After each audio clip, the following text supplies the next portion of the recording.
All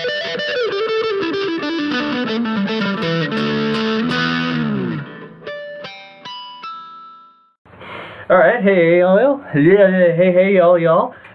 We're back again here. We're gonna keep talking about Foucault, the great almighty Foucault, the Foucault the beautiful, Foucault for Prez, Foucault. We're continuing off from, I guess, where we left off. Moving through Alex's concentric circles here, or moving up. Foucault's concentric circles. Alex's attempt at interpretation. Foucault-Alex. Yeah. The concentric circles were going up. Streets, yeah. Out into the ether. Space, into the ether. So we had the innermost one. We had the statement. I didn't mention this when we were talking about it, Dave, but I positioned the monument and document there, but I'm not convinced that's where they fit. We can talk about that later if you want, because that's a minor point, but we can talk about that later. Yeah, who knows? And then we had the second one. We had series. The second one moving out. We had a series that we talked about. So the third one that we'll talk about now is the enunciative field or enunciative strategy. And I also have the archive situated here, which I'm also not sure about. Right. The archive. It came up in a couple of the quotes I believe we read. Yeah, so we haven't unpacked that yet. We'll unpack it here maybe, but I think it's maybe the trickiest one to situate in this little diagram. I think I could fit in multiple spots. Mm-hmm. Yeah. So maybe Dave will start with the enunciative strategy or field, because I think that's a bit simpler. So I think Foucault, again, he makes his description via a negation. So he says the enunciative strategy is similar to the context in which a statement is uttered, but it's not really a context. He thinks it's different in some important way. Again, I'm not certain exactly if I buy how he says that. But I had an example here that I thought maybe was useful. Again, I think, pretty sure Foucault uses this example himself, but of medical fields and the doctor's position in them.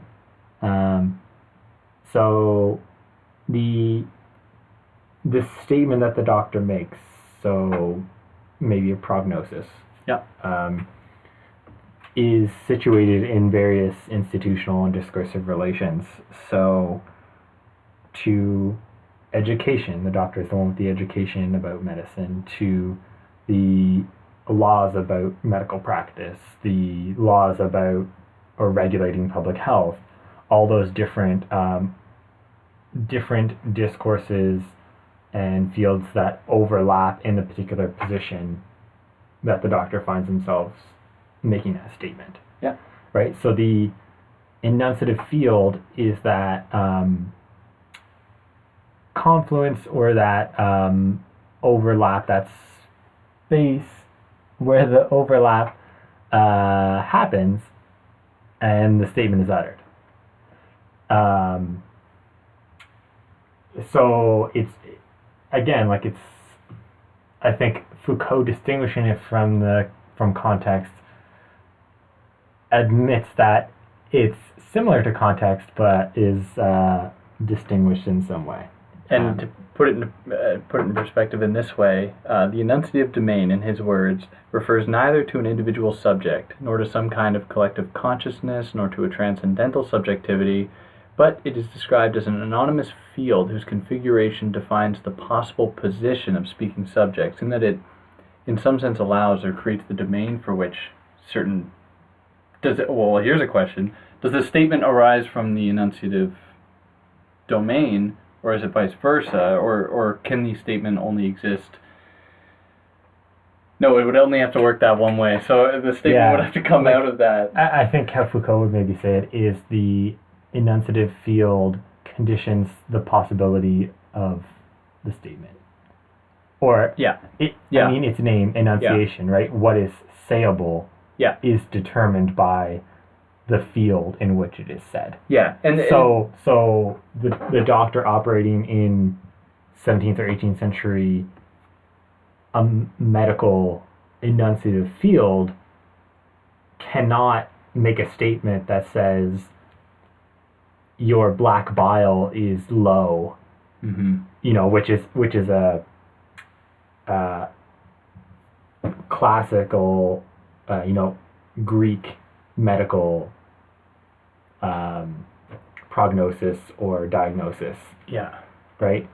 Based on the four humors understanding. But that statement is not able to be said in the 18th century French medical enunciative field. Right? Sure. It just doesn't make sense. So the enunciative domain, that would encapsulate, we think of like the episteme, perhaps that'd be like more in tune to what he's doing in the order of things, but we think of like the episteme, and that's way at the top. Okay, maybe I'm jumping the gun here, but to give us a little... you're right, I think.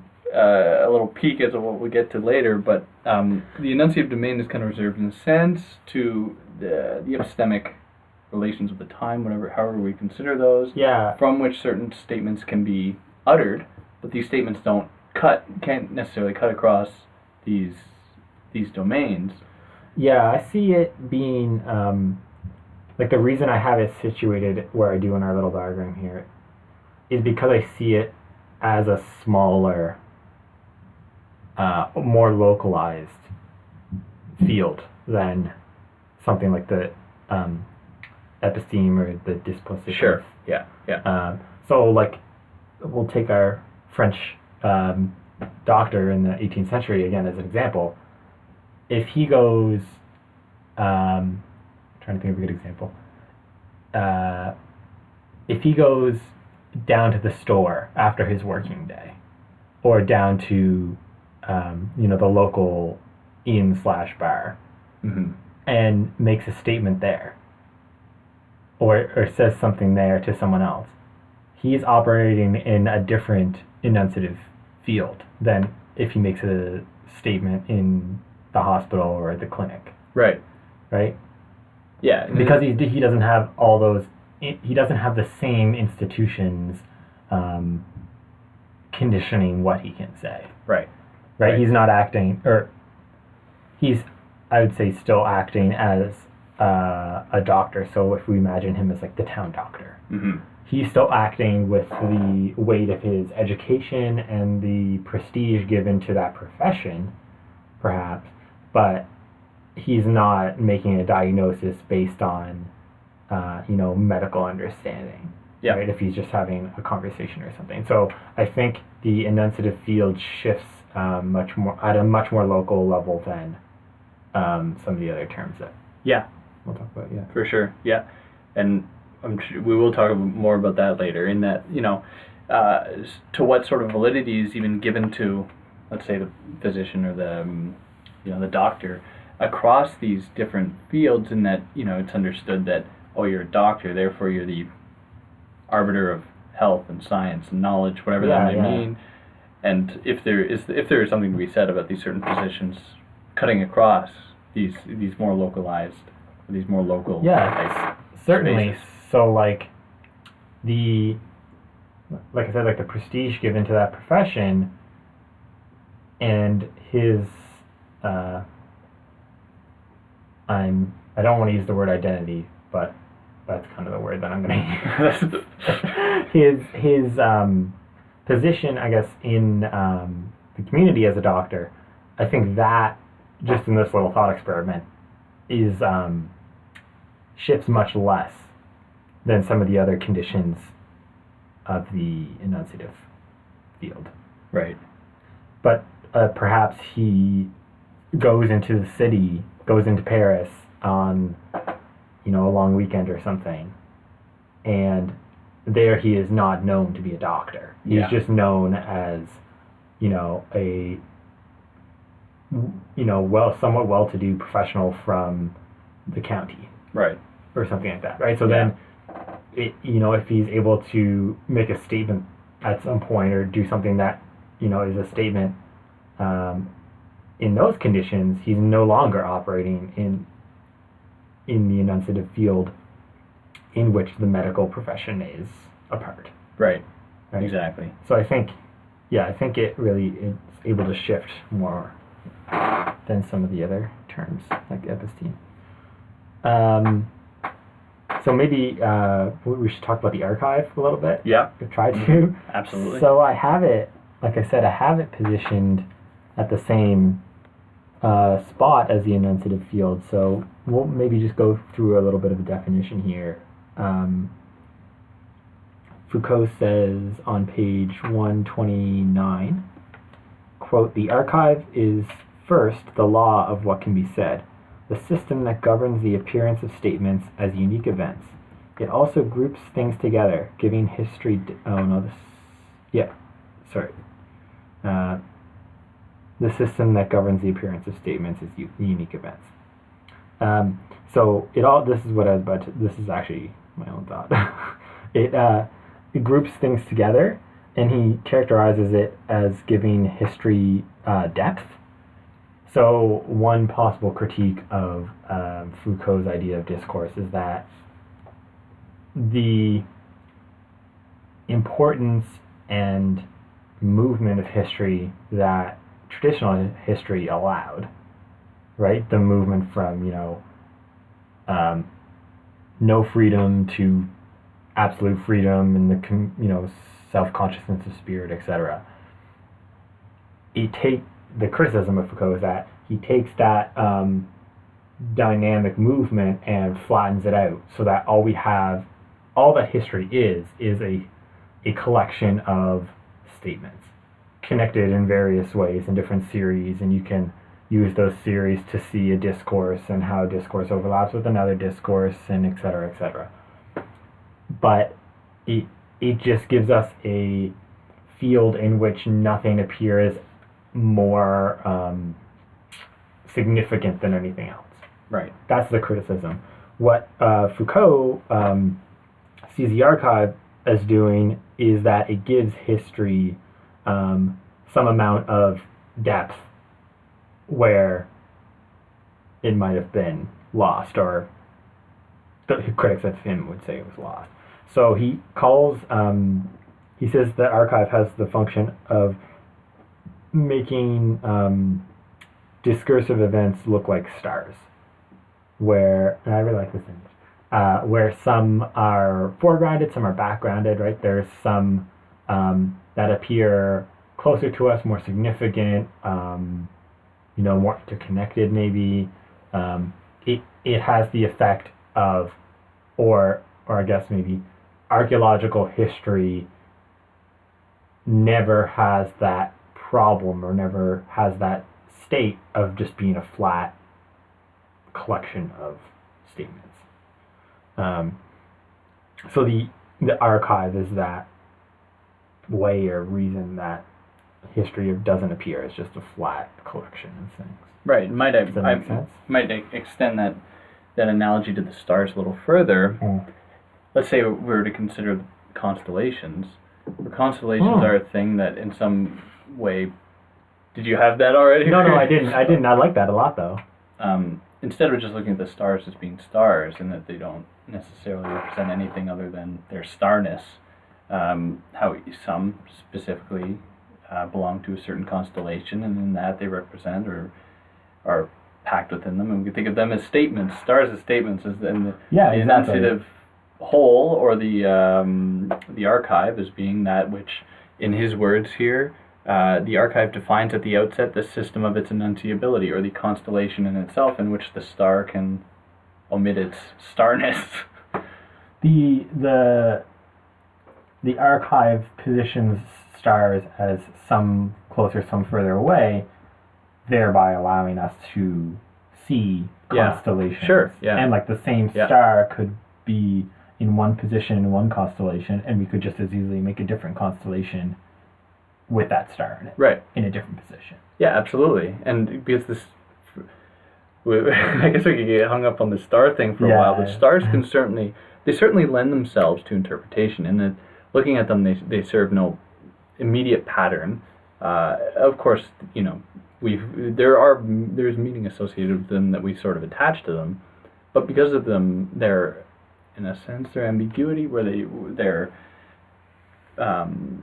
their interpretive capacity, it certainly lends itself to certain analyses to develop, so on. Yeah. In the form of constellations. Again, just to maybe belabor this point a little longer than we should, but here we go. There we go. So you're going to say? Yeah. Oh, I was just going to say that you'd want to make the distinction between. I didn't really write this in my notes. Maybe I should have, but the arbitrariness of which constellations can be made. So, like tonight, I could go out and look at the stars and make any number of constellations, and those connections would just be arbitrary. Right. Right? Like, I'm just saying, like, oh, those 5 stars there make a constellation because I said so. Yeah. While statements might appear as stars, the discourses that Foucault sees are not arbitrary. Right. Yeah, absolutely. So, and again, I think he acknowledges this potential critique at some point, or at least hints at it. What he wants to do is look at what discourses have existed. Mm-hmm. So, like his analysis of French medical practice is not him making an arbitrary group of statements into a discourse, because those statements have been grouped together or have been meaningful as a discourse in that period. Mm-hmm. Right? So, yeah, you really have to be careful not to think of statements and the discourses that Foucault sees as just arbitrary constructions by the historian. Yeah, absolutely. Yeah. That's a very good point. And if we think of his method then, in his previous text, just to think of Madness and Civilization for a moment,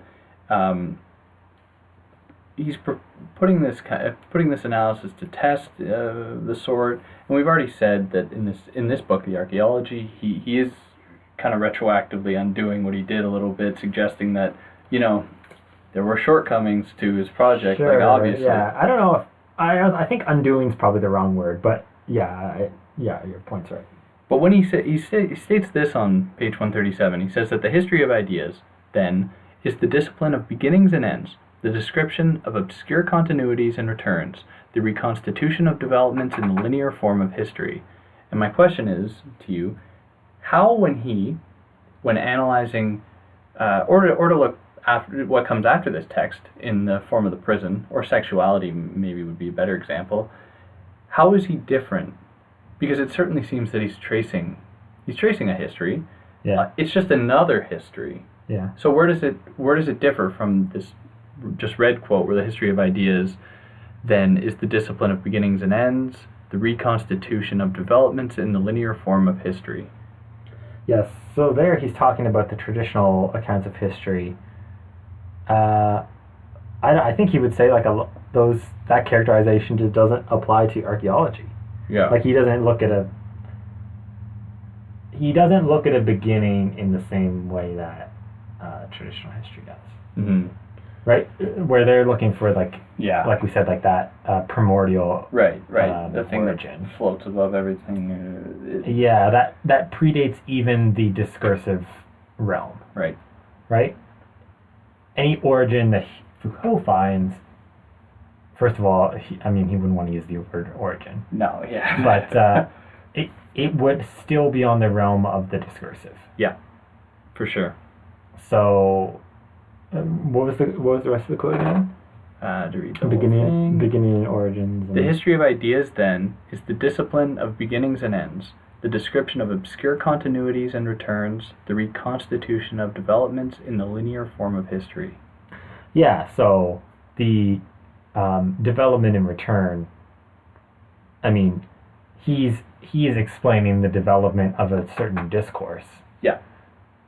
But he'd see that very differently, or as very different from the type of traditional history where they want to plot the development of Right. something. And even when we think of the idea of the transcendental. end, like for Foucault, these Yeah, things it's- certainly they don't no, end. Like no. as long as it's belonging to So these enunciative practices, fields.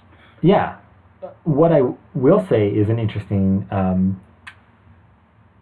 question in relation to this is how discourse begins, or how he thinks of like the beginning of discourse, because, and maybe we'll get to this later, in the appendix, the order of discourse, or what was it, there's something on language to the text on something on, what is it called?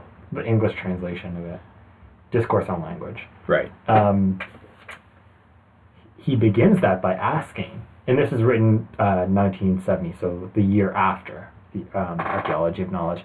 He begins that by asking, basically, how to start a discourse, or like, need I start a discourse? Yeah, he wishes he could just be in it, right? Like exactly, like, yeah. Already have it behind him that he can just work from. Yeah, so he is saying precisely traditional accounts of the history of ideas would impel. No, that's not the word I want. Require me. Compel. There it is. Compel me to mark my starting of a discourse, and say like, Foucauldian discourse started in 1960 or whatever, where he is saying, no, I don't. They have that imperative, or they have that desire, because they want that first origin, or like founding principle, or etc. And he's saying, no, I want to join a discourse already being done, or in process, or happening, because I don't want to be that. Well, he feels a lot of responsibility. Yeah. Right? To be that founding figure, and there's a lot of pressure with that, I think. Yeah, it's certainly. So he wants to resist that, but also I think that text is written in a way that it is also an acknowledgement of how he is already within the discourses of other people or thought around him, right? Yeah. Like the whole thing is, not the whole thing, but I read it as an homage to his teachers. Yeah, right? Sure. Like we think of like Georges Canguilhem. Yeah, he mentions Canguilhem multiple times, and Jean Hippolyte. Right. And there was a third person I'm forgetting. But it's really, I think in doing that, he's definitely trying to push back against being that, first origin, or starting his own discourse. Yeah, and he was the guy without an identity, in a sense, right? He shaved his eyebrows, like he didn't. He wanted to be the person without a face, like he wanted to be that. Yeah. Almost a free floater. Exactly. Yeah, like I said in that in the quote from the end of the introduction of the Archaeology of Knowledge last episode, he says, like, do not ask me who I am, and do not expect me to be the same tomorrow. Yeah. Or something to that extent. Right? Yeah. So it's like, yeah, he really does want to resist being identified. Yeah. And that's finally. what I think, like, even his reevaluation of what he did in his previous books here, or at least looking back at them, trying to rethink them, is so interesting, because it demands us to ask, how should we read them then? Should we read... It's almost like we should read this first, go to those, but then that screws it up, because you don't know what he's speaking about here unless you've read those. But, yeah.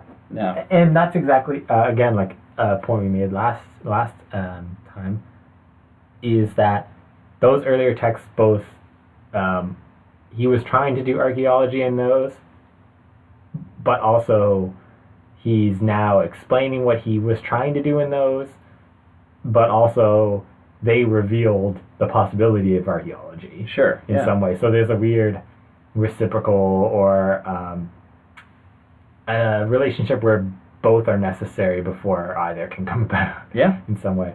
So in working on my thesis and rereading Foucault's or those early works, I consciously chose. So the first time this summer I really started reading, I went just chronologically. Yeah. In the way they were released. So History of Madness, etc. Now rereading them, I consciously decided, no, I want to read the Archaeology of Knowledge again first. Yeah. And then sense. go back. Yeah. And see how well this maps onto the early texts. And there's some of his later lectures as well. Like when he says that in that one talk where the subject and power, where he says, I was never really interested about power. Like I was interested in the subject and what does the subject mean, and then to go back and read them, thinking about wait, should I be thinking about this? But then you don't want him to dictate how you should be reading it either, right? But sure, yeah. No, we kind of digress. On a bit of a digression. Okay. Yeah. How are we doing on your circles here? I don't. Do you have any other questions about the enunciative field or like the archive? Do you think we filled those out enough? I think we explained that. We solved that problem. People check that one off too. They'll be citing us pretty soon. Oh yeah. Just another quote here about the archive. He says, "The archive is quote the general system of the formation and transformation of statements." Right. Yeah. So it really conditions. And this is why I had it on the same level as the enunciative field, because it really does seem to condition what's sayable at any moment. Yeah. Or what statements are possible. Mm-hmm. All right, let's move to the next level. I have discursive regularity or discursive formation. Again, actually, I have another. Something else. I have something else. He says something rather interesting on page 125. Just to. Mm-hmm. But it comes to what I felt like out of left field. Okay. He says that it is to establish what I am quite willing to call a positivity. Oh no! What is that? What is he like? What is this positivity? Where's that coming from? Yeah, this is when I hear another that thing term, I feel like I've really struggled with understanding in this. Yeah, because it's a dirty word. It is a dirty continental word. philosophy. He's a dirty. Positivist, he's an Anglo. Yeah, how dare he be optimistic that he can describe anything? He's goddamn Saxon. Like, what is this? Yeah. Let me just read a little bit further here. I'm just going to quote the rest of that paragraph. Yeah, please do. Quote, if by substituting the analysis of rarity for the search of totalities, the description of relations of exteriority for the theme of the transcendental foundation, the analysis of accumulations for the quest of the origin, one is a positivist, then I am quite happy to be one.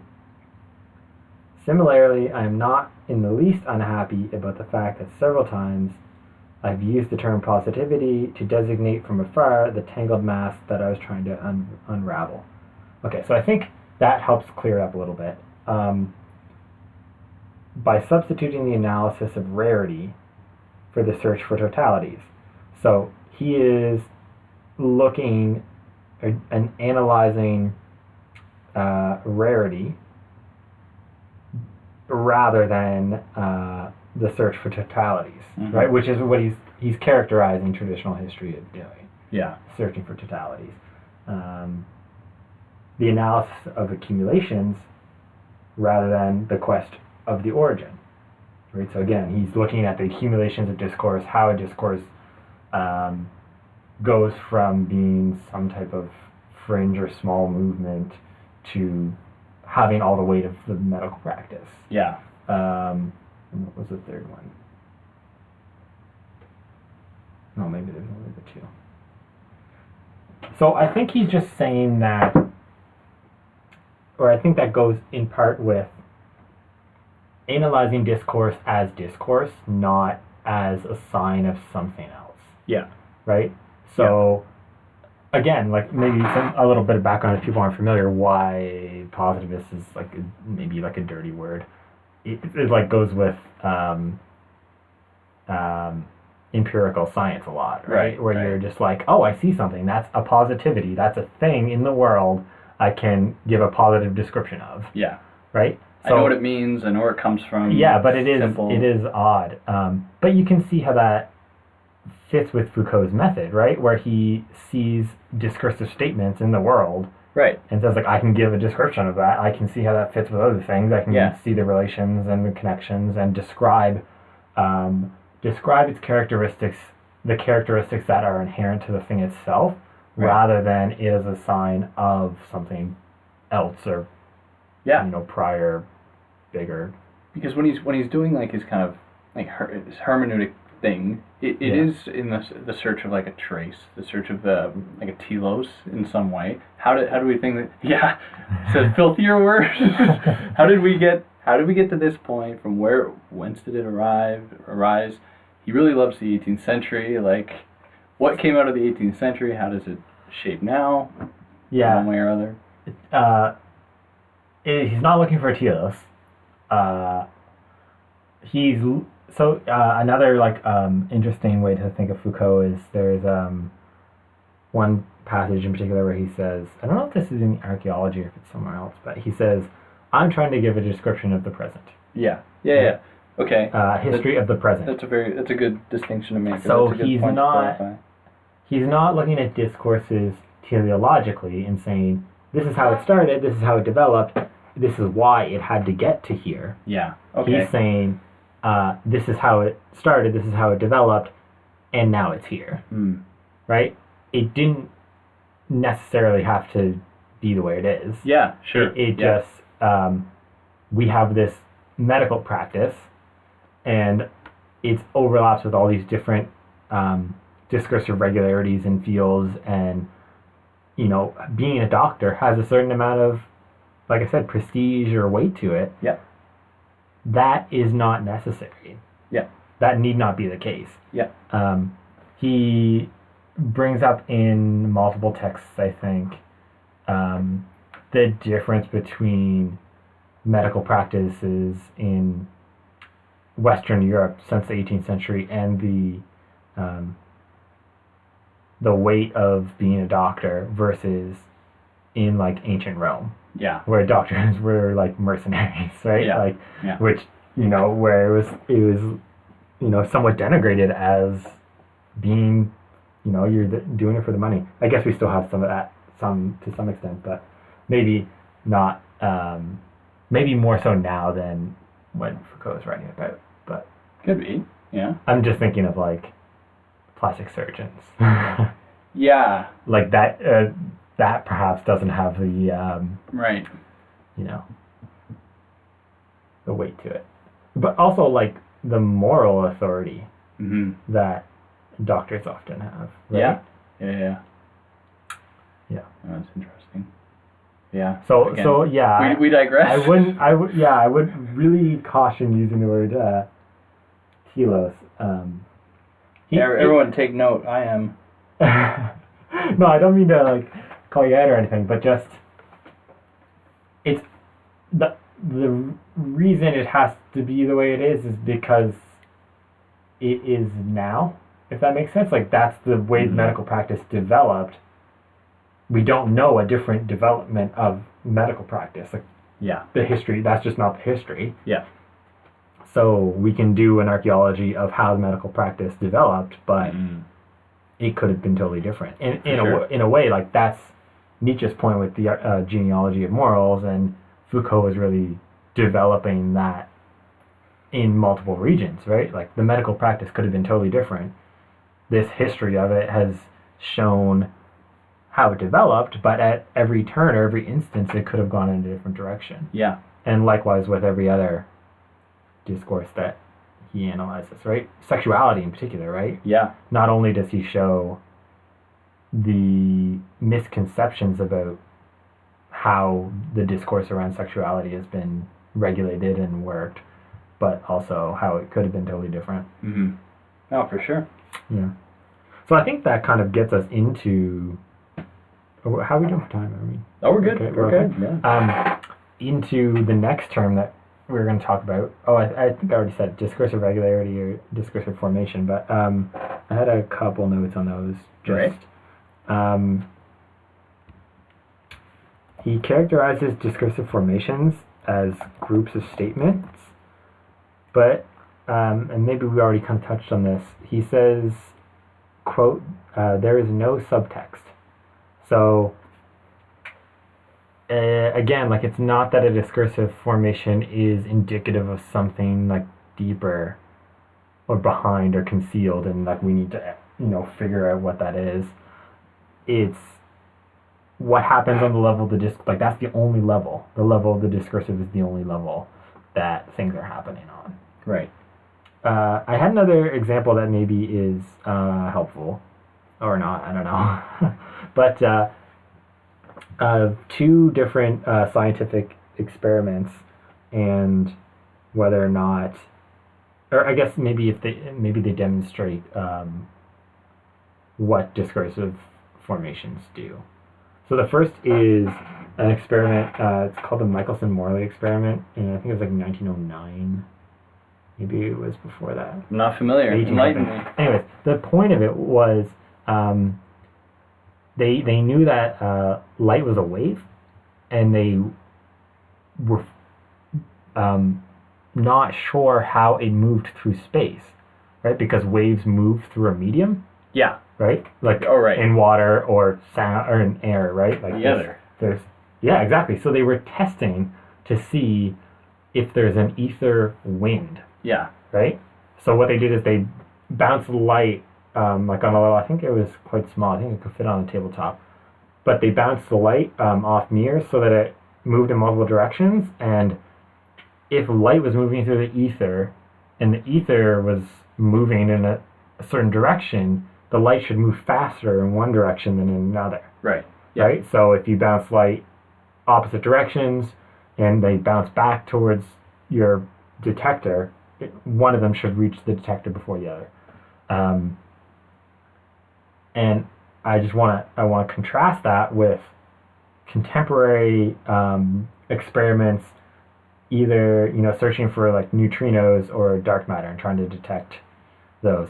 So, for example, in the States, I think it's like South Dakota or North Dakota, in the bottom of a mine shaft, they put liquid helium, I think, and we're trying to use it to detect dark matter because it was like the quietest place on Earth. There was no like cosmic radiation or anything to interfere with it. That's why it was in a mine shaft. And but the point is just that both of those experiments don't make sense in different discursive formations.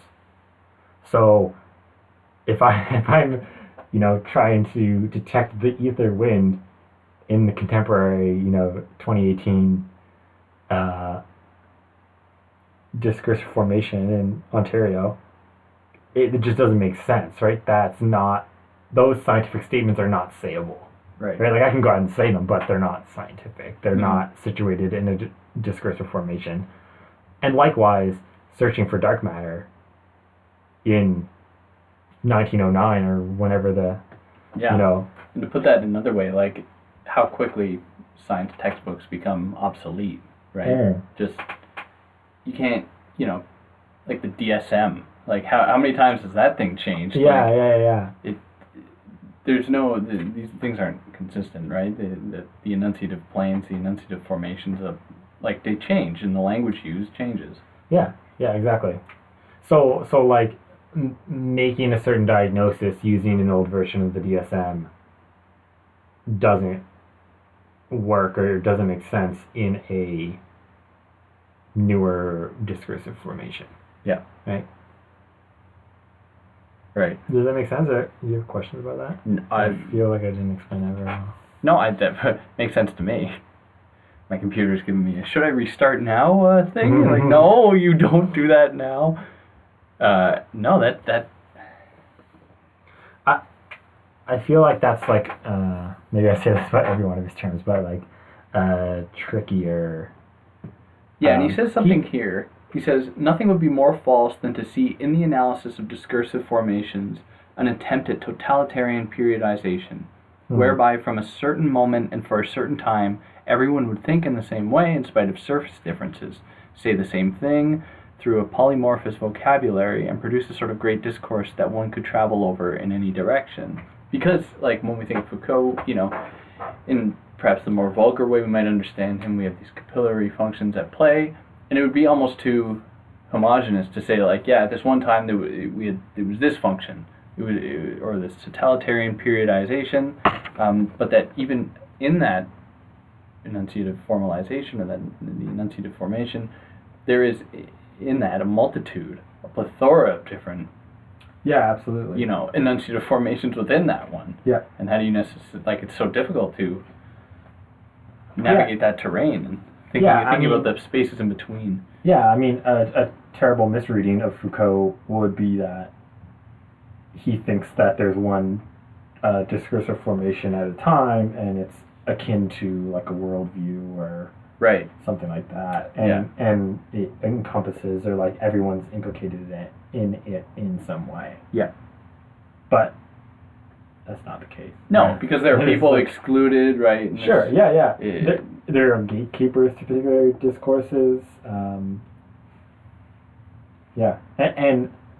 like we've kind of mentioned already a little bit, but overlapping discourses, mutually excluding discourses, there's any number of relations between them that,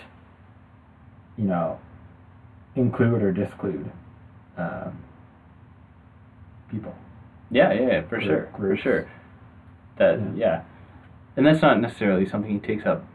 Although it's sort of there, like when we think of these enunciative formations, he says like, for whom are these formations reserved? Who necessarily exerts authority within these formations? Who are those people that are denied that sort of autonomy or denied that ability to attain that point? And the page happens to elude me, but it may come back, or I might be able to find it again. Yeah, I mean, the question of access or exclusion would depend on the discursive formation in question.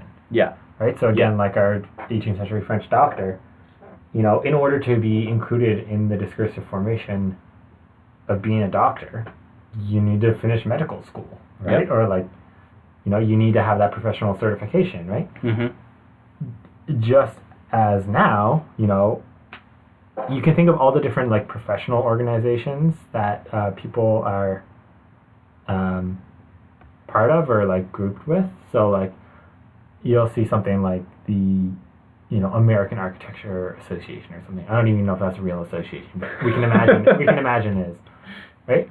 Like, to be part of that discourse, I need to be part of that group, or like have those credentials or meet whatever credentials it requires to be in that group. Yeah. Right? Versus something like, I don't know, like a conspiracy theory blog. Yeah. Right? Like that's the rules to enter that discourse are much looser than becoming an architect. Yeah. Right? Like I just have, maybe there is some test to join a conspiracy theory blog. No, the script is available online. Like you could get the script, and then you can the Spark notes are the quiz is online. You can memorize it and get it. They'll let you in. Yeah, no, but and those barriers would depend on all the different power relations that discourse or discursive regularity is involved in, or could set up for itself, right? So you can think about here's a good example. You can think about like TV doctors or like Dr. Oz or Dr. Phil. And like I don't have a specific example in mind, but you know how like sometimes you'll hear a scandal about that or something where they didn't actually have a medical license. Yeah. Or I can't think of any example, but yeah. Right, so they are posturing and placing themselves in that discourse, which signifies they meet all the credentials of being in that discourse. Yeah. But then, somehow they get discovered or something. And yeah. Oh, that's interesting, right? Because how do you measure it, or how do you necessarily account for one's position within it? Yeah, and also, like there's a power relation going on there, right? Where some power that regulates the medical discourse has said, no, you don't meet these necessary requirements, and therefore we somehow have the power to exclude you from this discourse. Yeah. Right? Yeah. How do you... So I guess my point, just comparing it to conspiracy theories, is it depends on the discourse how the power relations work. In that particular case, the exclusion or inclusion and the rules of inclusion or exclusion depend on the power relations at work. Yeah, for sure. Yeah, I think that's and I think that's a pretty fair understanding of Foucault, and I think that's like what the popular understanding of him is that recognition of the relation of power at play, like who gets excluded, who gets punished, who gets cast out, or perhaps not cast out. That'd be a thing of the past. Now it's about reform. Now it's about indoctrinating you into this. Sure. Yeah. This systemic mess. But you can think too about if we want to get political for a moment. But like, I'm thinking of like Milo Yiannopoulos and how like all the crazy things he said. I can predict all the down, but like no. Oh no. No, that's good. Fuck that guy. Like all the crazy things he said, he was tolerated by the conservative discourse for a long time. Yeah. Right? But then he said one particular thing. Yeah. That very clearly crossed the line. Yeah, it's interesting. That they had determined was, a line you cannot cross if you want to be excluded in this discourse. Yeah. And then very quickly, they exercised the power that they had in their discourse. Yeah. And, upheld that exclusionary rule when previously what you would have thought would have been exclusionary rules for them were not. Yeah. Right? So it's both odd where they like ignored previous rules of exclusion for some reason and then very quickly enforced one of them. Yeah. And how do we necessarily figure out who establishes these, or not who? Yeah, no, exactly. How do these limits come to be established? Which I think that's what Foucault's project is, right? Where do these, we can think exactly, how do these formations come about? Like what? So I think, like, if we go back to the medical profession in particular, you could write like a history of medical pedagogy. Yeah. There we go. And write it in a Foucauldian manner where you're examining how people are allowed to enter the medical discourse. Yeah. And how the regulations of who is allowed to enter and what way have changed. Yeah. Yeah. No, that's absolutely. If we think of like, just for example, indigenous, methods of healing or whatnot. These are for medical scientists and the recognized in air quotes. Yeah. Like, they would just say, no, you're not a doctor because you haven't done X, Y, and Z, and we've determined these are the steps that you take to enter the medical discourse. Right, exactly. Yeah.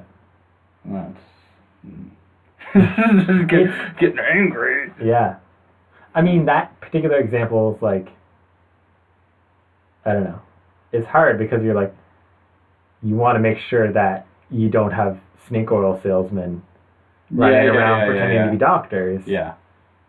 And I'm not saying that's what indigenous medical practice is. I'm just saying that you maybe need some type of regulation to make sure. Yeah. No, for sure. Yeah. I don't know. Thus is Foucault. Yeah. There's another, just a little quote here that maybe will help explain discursive formation. He says, well, first of all, he says, we can now understand the reason for the equivocal meaning of the term discourse which I have used and abused in many different senses. Yeah. Which He's very makes me- self-reflexive. yeah, It's well, very satisfying. It just like makes me feel like a little bit better for not having like a clear definition for each term. But he says of discursive formations,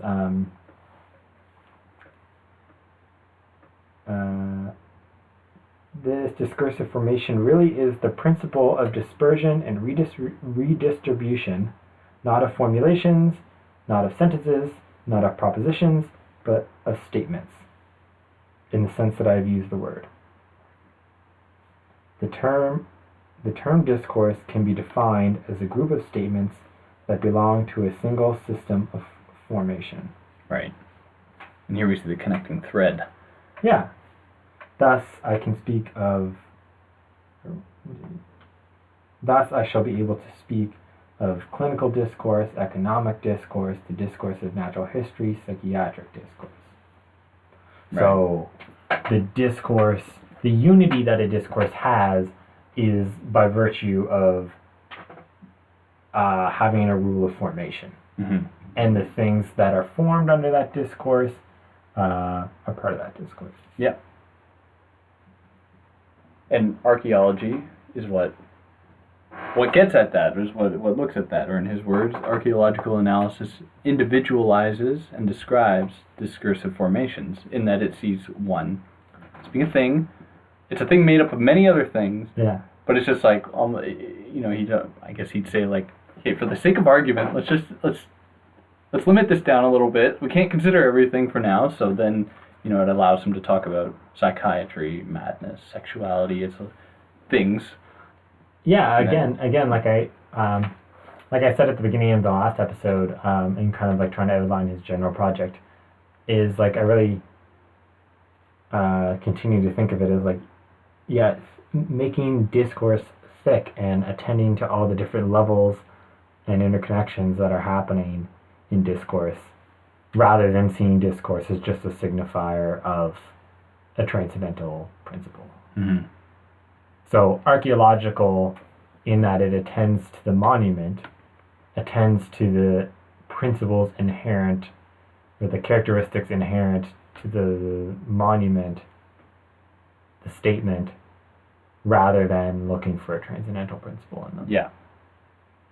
And it attends to discourse as discourse, not as something else. All right, good. Let's keep going. How are we on your circles here? We got one left. One left? Are we already on the... And I'd like to, at the end... I have a few other things to say as well. Oh, we'll get through. We'll do them. But if you don't already have a note of it, but there's that little dialogue at the end. I don't know who that Yeah, that's with, at the very last chapter. Yeah, where the guy's like, or Yeah. girl, I have no idea who it is, saying, well, you don't consider like the body or corporate. How do you live with yourself? Because like, You just want to talk about that in particular? No. We don't have to. If we don't get there. Oh, I mean, we can. I mean, there's just a lot there. Well, let's stick with your circles first. We'll get through the last circle Sure. here. Yeah, I have a few things. The episteme. What is that? How is that different from an enunciative formation, Alex? So the reason I have these on the inside is because I think these are the largest unit and the least localized of them. Mm-hmm. And I think you mentioned earlier that he doesn't get into these much in the Archaeology of Knowledge. Mm-hmm. He mentions them kind of in passing a few times, I think.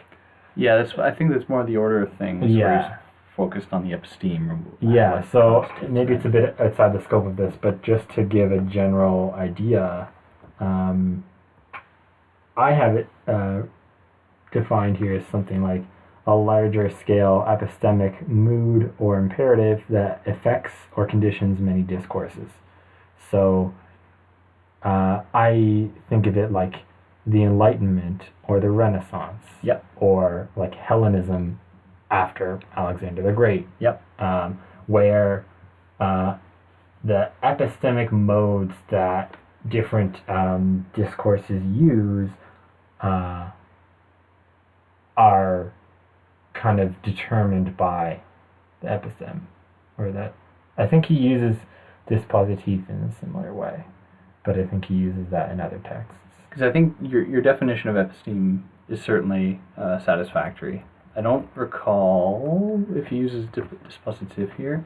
I think that's an order of things thing. Mm-hmm. Yeah, I think it's in some of his later lectures as well. Okay. He talks about it. And I'm less familiar with those, so I'm a little more hesitant on that. But it serves something of the same purpose. It can be it's somewhat synonymous with episteme? Because I'm not familiar with it. I think so. Again, I'd have to go look at them again in particular, so maybe I shouldn't have said that. But, oh well, we're friendly.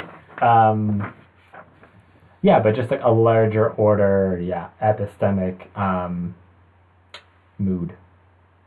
I mean, you have to be careful because it's not like a unifying principle, or it's not like a worldview. Yeah. Like he wants to steer clear of anything like that. Yeah. Where he does say it's a worldview. where he doesn't want to misconstrue it or have it misconstrued as saying everyone has this view, right? And being a homogenizing force. Yeah. And he actually call it a worldview? No. He says we'd be wrong to call it a worldview. I just saw it out of the corner of my eye. I saw it out of the corner of my eye. It's like, don't call it a worldview. I knew he used that word a couple times, but I thought it was only in the distinction he makes. He says, by episteme we actually mean, in fact, the total set of relations that unite at a given period the discursive practices that give rise to epistemological figures, sciences, and possibly formalized systems. Yeah. So that's that. So you have your episteme gives birth to the enunciative, or the statement, or the no. I was just gonna say it goes in the other order, goes in the other direction. Right. But this is why drawing it on a two-dimensional piece of paper is insufficient, right? Because I'm not. I don't know. Maybe he does this elsewhere, but I'm not clear where the episteme would come from, right? Like what? I don't know what determines that, or like I don't know if I don't think it can come from statements because it's so much larger than a statement, right? But statements are also determined, like epistemologically. Right? It's a circle, right? I'm nodding. It's a circle. Like there is no origin, right? They determine one another and they negotiate one another. So how do you shift from one episteme to another? Well, to give the most simple answer I could, if I were to guess, there can be very, things that actually happen in the world that do cause certain shifts, certain changes of mind or whatever.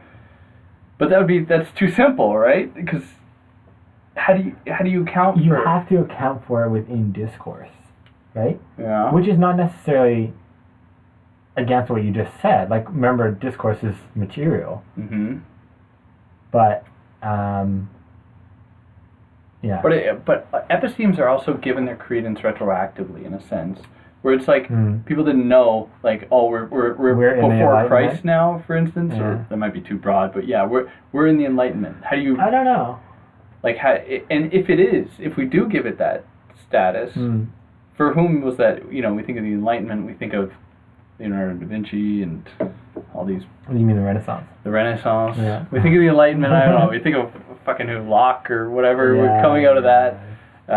If we think of any of these given periods, we are thinking of certain figures. They kind of make up that period. Yeah. So we have to tread a bit carefully because, in the Archaeology of Knowledge, he's very clear that he wants to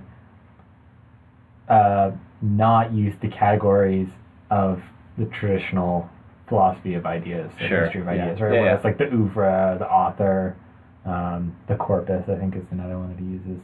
And he says those are not as self-evident as traditional philosophy or history of ideas claims or assumes they are. Yeah. And they really pose more questions than they provide utility. Yeah. All right. Well, we're hitting we're hitting the hour mark here. So I don't know. Any final points we could think about it? And sure, you still got quite a few things to get through there. A few things here, but we could roll this over into another one for another day. I don't know if I have enough for another one, so maybe I'll just make a point about Well, the outline. Oh, okay, let's talk about this. Foucault. There's like a bit of a debate in the secondary literature about how nominalistic Foucault is. So just to like describe that term a little bit, and Dave, maybe you can help me here, but this kind of goes back to your comment about positivism. Okay. Where nominalist or nominalistic usually means, is usually used in reference to science, right? Where it's like, if you're a nominalist, you see the thing that you observe and describe and don't think there's much or anything behind it in terms of like another level, or is it just like we're just in this world and things are in front of us and we describe them? Mm-hmm. Is that a good definition of it, or not a good definition? But so with that definition, or how you're working from that, then go. Yeah, why do they criticize? So the question is, does Foucault only think that there is only the objects or the statements of discourse, or does he think there's something else? Right? Does he think there's only discourse? Right? Like Derrida's like il n'est pas de texte, right? There's only the text. Yeah. Or everything's the text. Yeah. Right? Does Foucault think everything's discourse and there is only the level of the discursive? Right? Remember, so you're making a face of me, but remember at the beginning I kind of gave that outline where we have the transcendental first principle or origin, and then we move through the discursive, which is really only a manifestation or demonstration of the transcendental principle.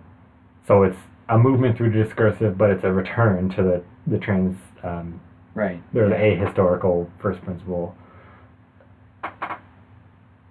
Is there only discourse for Foucault means, is there any transcendental or transhistorical principle at all? Is there any of that movement, or is just everything just discourse?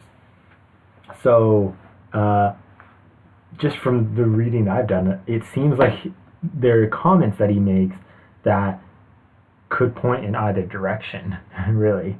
So he says, and I think this is a comment against the claim that he's a nominalist. Right. Quote, "We are not trying to reconstitute what madness itself might be.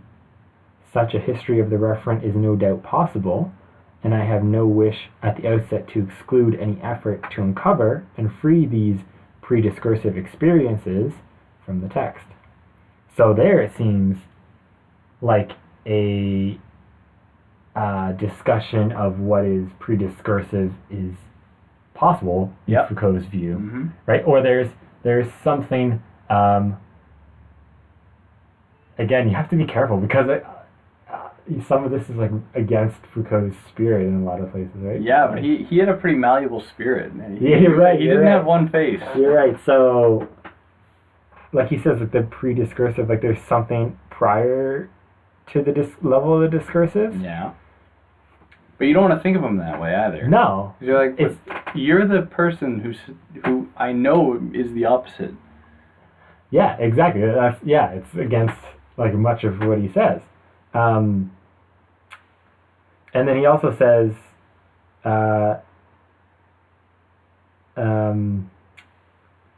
to substitute for the enigmatic treasure of things anterior to discourse, the regular formation of objects that emerge only in discourse. So there he sounds, this is the same page actually. No way. They're both, there he sounds really nominalist. What a guy.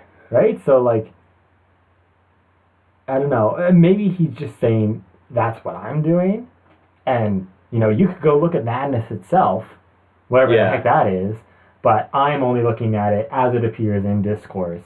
Yeah. And with no attention to the thing prior to discourse. But does the thing... So, sorry, go ahead. Does the thing that can be analyzed, if we were to kind of humor him in the first hymn that you presented, if there's a thing that would constitute madness, does it exist before madness has constituted it? Say that again? Was that clear? Okay. The thing that, he says, I'm not doing. He says, I'll leave it up to someone else to look at madness. To look at the pre-discursive thing. Yeah, whatever that might mean. Yeah. Is that a product of madness? Or if he's looking at the thing in another domain, in which case does it come out in the symptoms associated with what is madness? And that's I have no idea. But in that way, it's like a circle again, where you have this thing called madness, however it might play a role in an epistemic formation, or is in itself some kind of formulation, but can have very real effects, and then it's those effects that we analyze. Yeah. So again, I think I don't have an answer for you, but this is the question, right? Like, some people want to push him to be his most radical and say there is no such thing as madness other than how it has appeared in discourse. Yeah. There's nothing prior to it, right? So madness is only ever knowable in the statements we see that demonstrate it. Yep.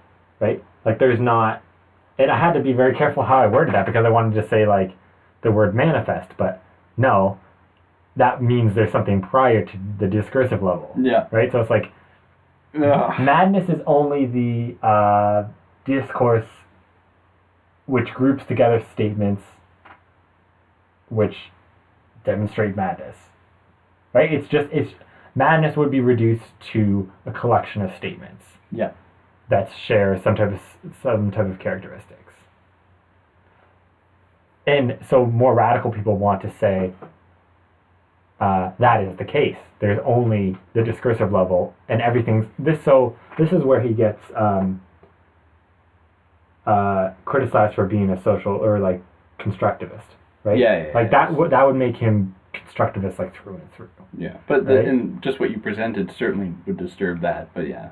Yeah, I think there's some hints that he gives at points where, what I would probably want to say is that for Foucault, there is a thing that is called madness, or that we call madness, but we can only ever have access to it or know it in discourse.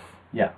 So an attempt at examining it in its pre-discursive state, that is not manifest in statements in discourse, is futile because you have no access to that level. Yeah. We only have access to the discursive level. Yeah.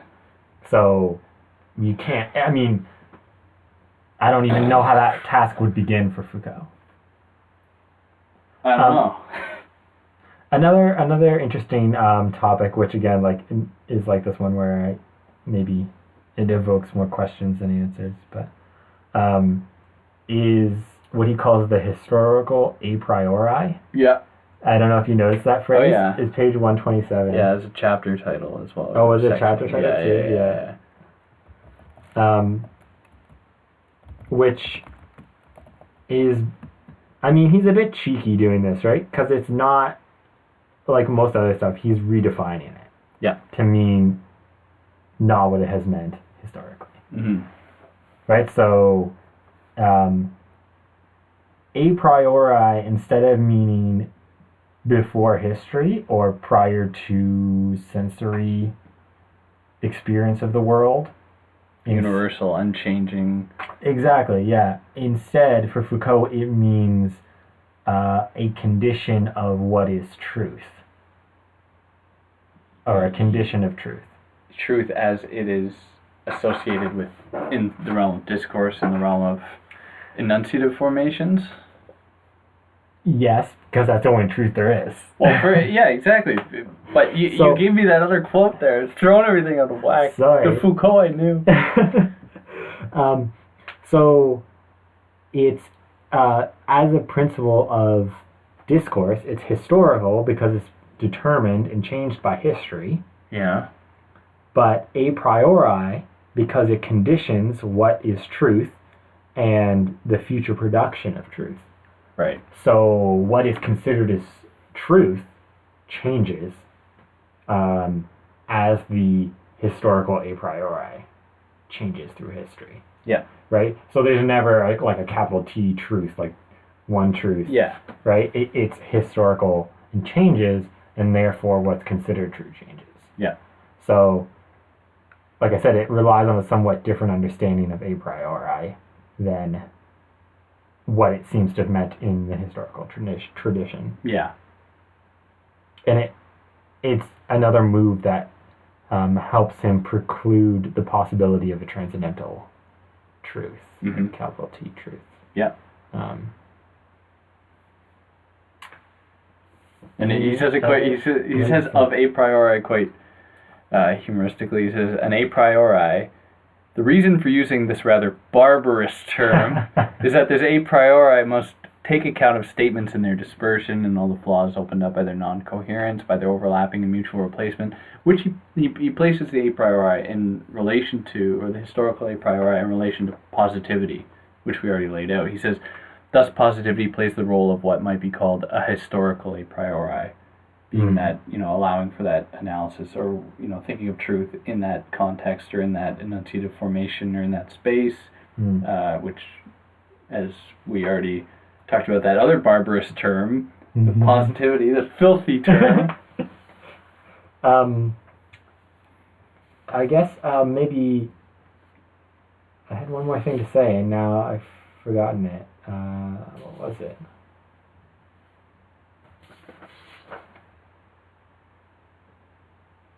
Shoot.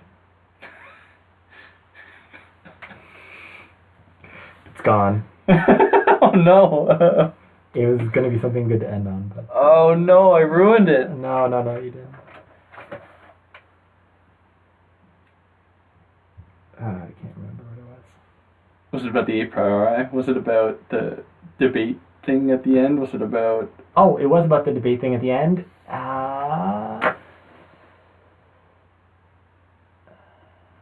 not coming to me. Oh no. Let me flip through the book. Yeah. We have time.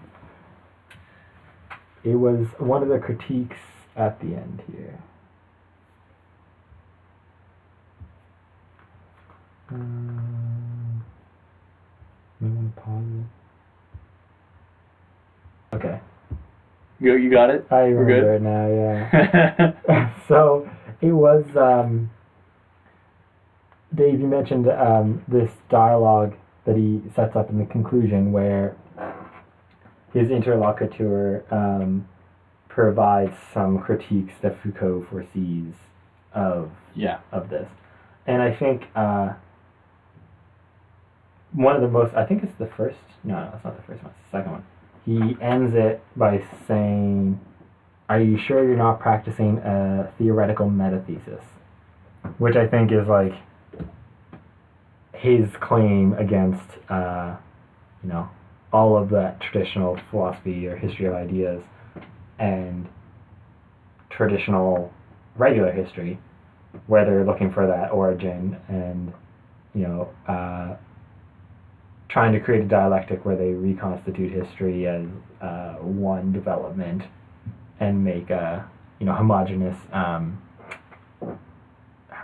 movement, is that all those histories are indeed practicing a historical or a theoretical metahistory because they believe in that return to the transcendental principle, and that's their meta principle, meta thesis, right? So it's like you're not looking at you say you're doing history, but you're not looking at the texts themselves, the statements themselves, right? You're arriving at this already having an assumption what the history is going to say. Yeah, and where it's going to lead, and what conclusion you're going to draw. Yeah, exactly. Yeah.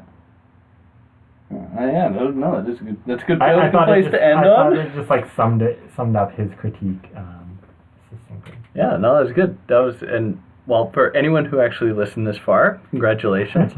I hope that this has been an illuminating talk. It certainly has been for me. Yeah, I've enjoyed it.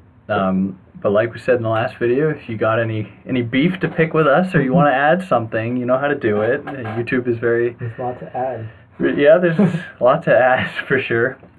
Even in this, let alone Foucault, but this text alone, there was a lot here. Anyways, I hope that you all come back for more, and we'll see you next time. Bye.